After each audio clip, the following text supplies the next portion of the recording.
What is going on, guys? It is Rexsi here. Today we're back once again THANATOS. playing another 1 vs 1 ranked duel. Today I'm going to be going over sort of like a different video. I had a random idea where I'm just like, you know what? How about I go over what I'm doing a little more in depth as to how I snowball with THANATOS. Not use snowball, but snowballing in duel. Wow, we have a Diamond Cupid here, which is actually a pretty nice matchup considering we have an immunity to slows. So we don't really need a beads or anything. Probably just chill with a bracer or a blink. But yeah, I will basically be going over just every little thing that I do in the early game, which allows me to snowball really hard and keep up pressure and get to the point where they really can't come back, and I can sort of abuse that. Number one, step one, obviously you gotta hit your one. It's very important, but the time that you hit your one is also very important as well. So we go 3 health potions, 1 multi. THANATOS doesn't use much mana. Now we could choose to either go a blink here or a bracer. Bracer will definitely give us a bit of an advantage sustain-wise, but we don't really need a ridiculous amount of sustain. It's mainly for gods that poke us out like a lot, like with the creep wave while we're trying to, you know, pressure them out. So I think against Cupid, a blink might actually work perfectly fine here. It's more of an aggressive start, but see what it does. Because yeah, when you're trying to clear waves, you aggro them usually with your 3. Let's see. There's an S, my friend. Are you Captain Planet?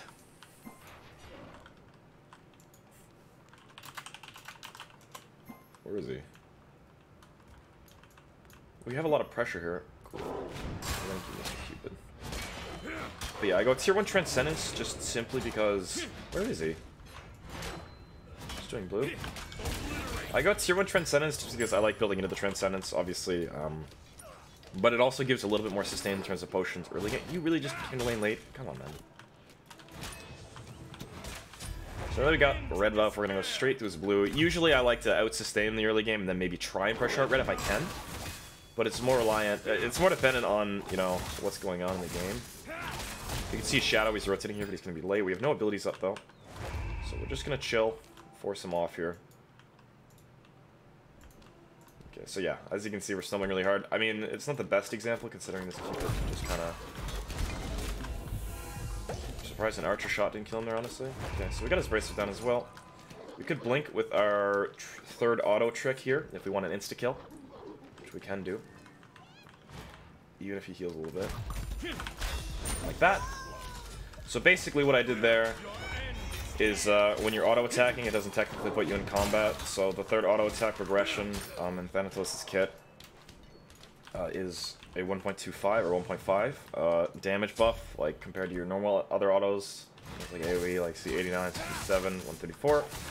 So if you're not in combat and you blink, you can blink just as the auto attack actually connects. So you can instantly burst and then instantly throw a 1. And I've been getting better at it. I've been practicing it a lot on stream. Like I do it a lot.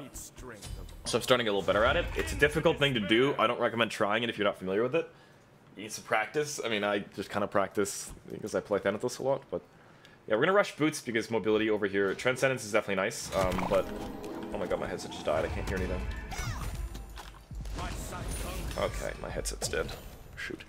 It's kind of random of him to ult me right there. 1 second here, I want to get close enough so I get some of these creeps, but I also need to plug in my headset.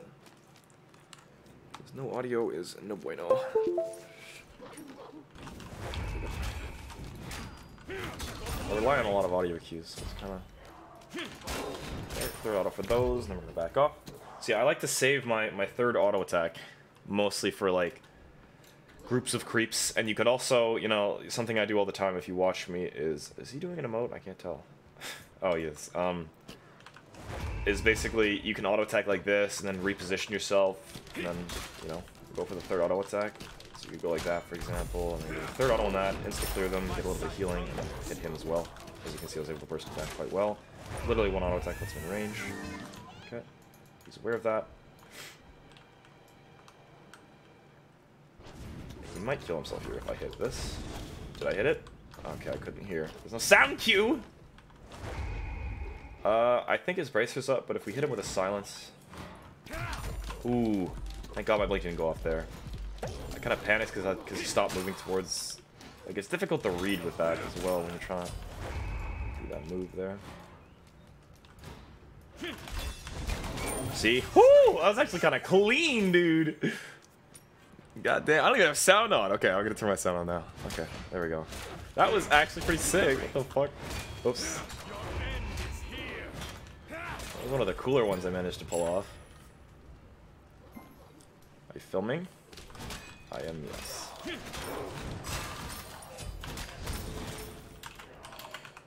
Yes, sir. But yeah. Keeping up the snowball is just like priority number one. It's abusing your pressure, knowing exactly how much sustain you get off the one. Focusing your opponent with it, not missing it, definitely is a big one. If he moves up here, he dies. I have my ult. We wait for a moment, unless he just saw me around the corner. How long of a game do you need?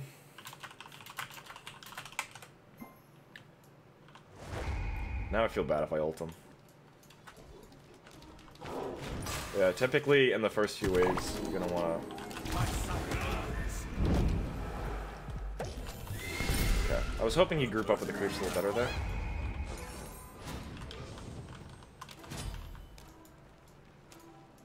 Okay. That's something also you can do. Although a little more risky, and a little bit of a different strategy, is to... In general, if you auto-attack, like something I do, maybe people that aren't as good won't realize what I'm doing, but auto-attacking like this, obviously, means I'm going to go in at some point, right? So it's usually a thing that's like, oh, well, I should probably back off because he wants to hit like something with the third auto-attack, right? So depending on how close they are, especially, it works even better against melee characters because they have to get close to you, right? So if I'm going like this and keeping my distance from them, he knows I'm going to try and come at him with the third auto. What the fuck? With the third auto-attack, so... It's a way to make them back off, and you should be using that in general. Like, if you're playing back in an engagement...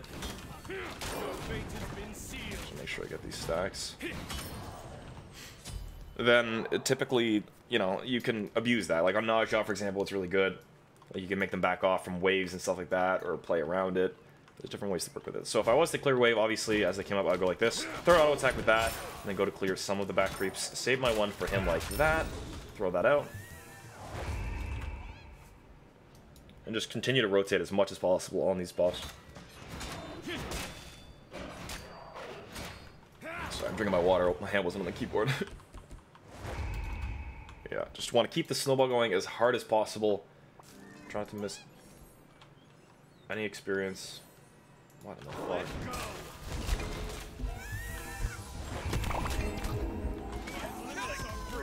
Damn. Jesus, that is a long stun. So just like that, we're able to go forward. Second to defense. Oh. I'm just a little off there. Wait, get this red to pick up our second relic. Good stuff. THANATOS is one of my highest win ratio characters in Duel. Typically, he's not a very good character. He's only like an A+ character, I think. But...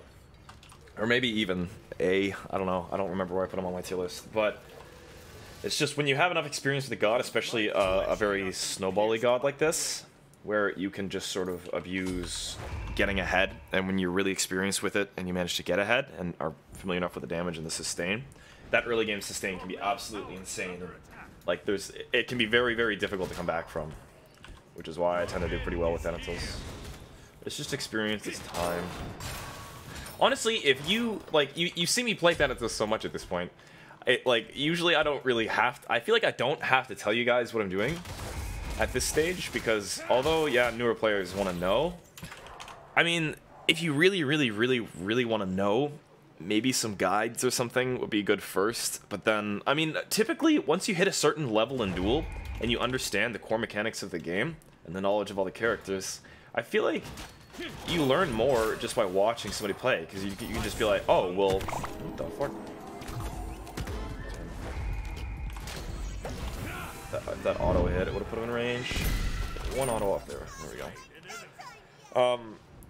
I feel like how I learned the game on my own experience was I would literally just watch people play. Like, that's all the time. I would be sitting down, like, after school, and when I wasn't playing Smite or something, and I was bored, I would just watch my, favorite YouTubers, my favorite Smite YouTubers. And I liked watching the higher tier YouTubers, and majority of the time, even sometimes... I mean, yeah, kind of doing that for this video. But like I would just literally, I would even skip to like the kills that were going on. I would just skip to the kills, all the engagements, and just watch what they would do in certain engagements. And even so, even when I thought like, you know, oh well they did this because of this. Oh, I missed. See, I fucked that one up. But even so, I would, even if they did it like somewhat perfectly, or even if they died, I would be like, well, why did they die? Well, what happened? What went wrong? What could they have done better, right? I mentioned this in my Duel guide. That's how I improved personally. That's how I learned to understand the game. Okay. Alright, let's keep it. It's time to go.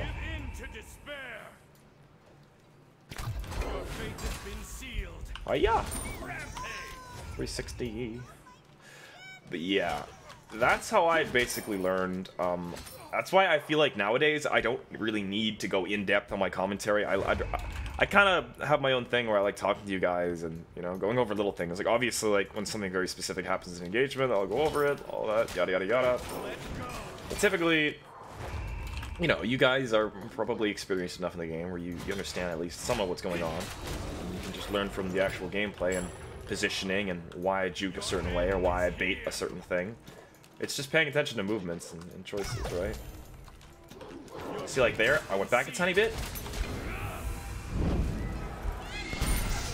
So that way, I turned back for even a split second, and because he thought that I was backing up, he literally just moved up the slightest bit to put himself in range of my 3, for example. Like, if you just paid attention to the gameplay, you see I turned back for a split second, but my movement, like, it made me seem like I was going this way, but I was still moving towards him. Like, even if I do like that, like, immediately to that. That's why I turn my camera so fast, because it's like the fastest possible way to turn back that way, right? I call that double back bait. Done that one for a long time. This isn't the... I mean, this is still a decent example. Probably should have went beat stick, by the way, but... This is a decent example as to the art of snowballing and just keeping your momentum up. And, like, not overcommitting. I mean, I always overcommit. I play to entertain. I'm going for crazy stuff, but... Oh my god.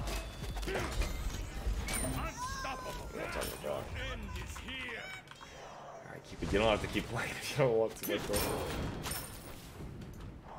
But yeah, making sure you get every... Like, look at how far ahead I am right now. I mean, to be fair, I am... It's like 5 levels up, almost 6. Give in to despair.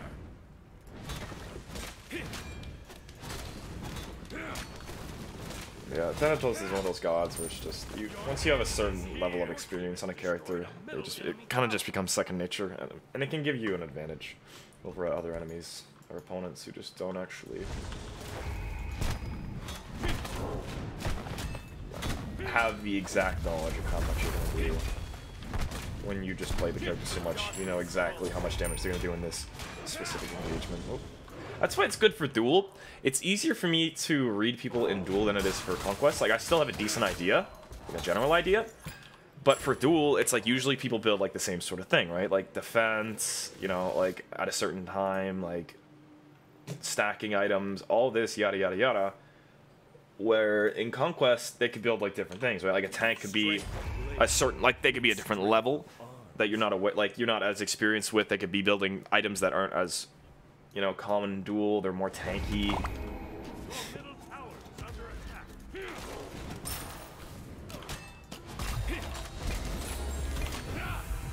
There are so many little things that change in Conquest, right? Because it's not just a 1v1 where you're studying one enemy. You gotta... You can't go off of your natural instinct and stuff. Because it's just not the same. But it does help in Duel. At least give you a decent idea for one enemy. Anyways, I hope you guys are enjoying this video. I know it was a little bit of a different commentary than usual. I hope you're all having a fantastic day as usual. All that awesome stuff as usual, as usual, as usual.